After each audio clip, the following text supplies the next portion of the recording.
World War II has just ended. It's a new era. It's the 1950s, home to Elvis, diners, and drive-ins.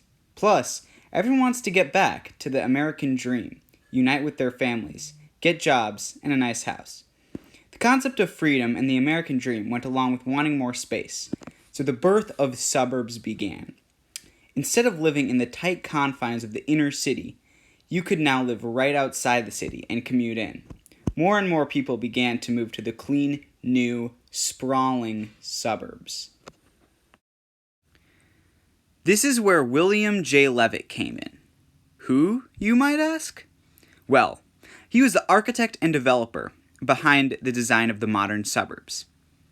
He was born in 1907 in New York City. His father, Abraham, was a real estate developer who mainly focused on building upscale housing on Long Island, with his company, Levitt and Sons. William, being his son, served as the company president. In World War II, he served as a Navy lieutenant and returned to America to find a need for affordable housing for new families. This is where he saw an opportunity. This new opportunity would be fueled by post-war prosperity and the baby boom. Levitt's first successful project was in Hempstead, Long Island, New York, where he built affordable housing with somewhat of an assembly line method. They used the latest technology, such as mass production, which made it more efficient than other developers. With this mass production approach, the houses looked near identical to each other in each given community. And each house was very affordable, costing around $8,000, $65,000 today, and an average rent of $42. At the end of World War II, with all the soldiers coming home, many of them found jobs and started families. And with the economy booming, there needed to be more housing, and the families wanted more space. This was the beginning of the baby boom and the growing middle class that the post-war prosperity gave with an increasing economy and consumer culture. These settlements during the 1950s and 1960s appeared all over the East Coast at first. The biggest Levittown, yes, they were called that, was in Bucks County, Pennsylvania, where 17,000 homes were built, and it was just northeast of Philadelphia and pretty close to New York City as well. The settlements usually were on empty plots of farmland outside major cities and followed a plan that was different from the urban parts of the city. First of all, these settlements did not follow the classic grid pattern of the central parts of the city. Levitt had another idea: winding roads and turns, and even cul-de-sacs. This is why it can be so hard to navigate and find houses in the suburbs. These settlements stressed conformity and uniformity among the neighborhoods. The new suburban houses and neighborhoods represented the idea of the nuclear family, that it would just be parents and kids, not extended family or single people. The idea of having increased privacy at the home in the design meant that there was more stress on having garages, back porches, and of course having fences.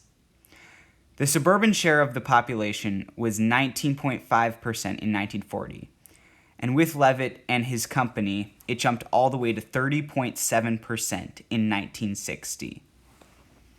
Levitt's design of the suburbs was set up so that the zoning clearly separated the residential from commercial areas, whereas in urban cities, the residential and commercial areas were more intertwined. This changed this perspective on how we view neighborhoods and how work needs to be separated from home life. The growth of the suburbs didn't just impact America in the 50s and 60s. They kept growing and are still growing now, creating massive sprawl, suburbs adding on suburbs, till the suburban area has a bigger population than the city proper itself. This also has led to the problem of using too much natural resources, such as farmland and energy, as Levitt's design of the suburbs takes up more resources. More sprawl is worse for the environment compared to urban density. The housing assembly line method of the Levittown was promoted by automobile companies because they could get revenue, as the new suburbs were more car-friendly and the people required cars for commuting. This sprawl has led to America's dependency on the automobile, as more and more people were commuting and using cars as primary transport. The more government money went to building roads and highways instead of to funding public transport.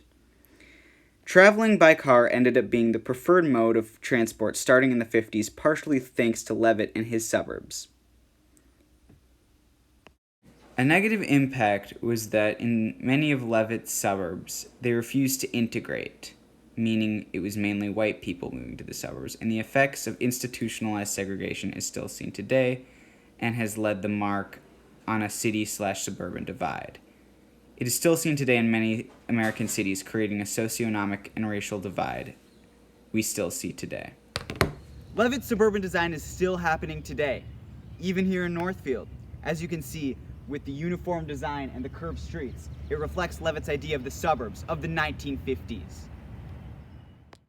Levitt's design is also seen all over the U.S., especially in newer and Sunbelt cities such as Dallas, Houston, Phoenix, and Los Angeles, where they grew massively in population around the 50s and 60s, and became cities during and after Levitt's plan for the suburbs, and were very affected by it.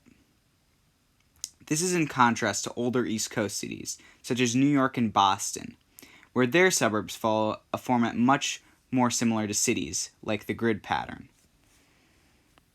William J. Levitt should be on the APUSH Hall of Fame because he invented the idea we know today as the modern suburbs, and the impact that design had on the way American cities are built, and the impact it had on the culture of the latter half of the 20th century and the 21st century. The suburbs also created a dependency on cars everywhere in America, and unfortunately created a lot of socioeconomic and racial divides we still see today. William Levitt's idea of the neighborhood housing that would eventually lead to the suburbs has impacted America forever, and the blueprint is still around today.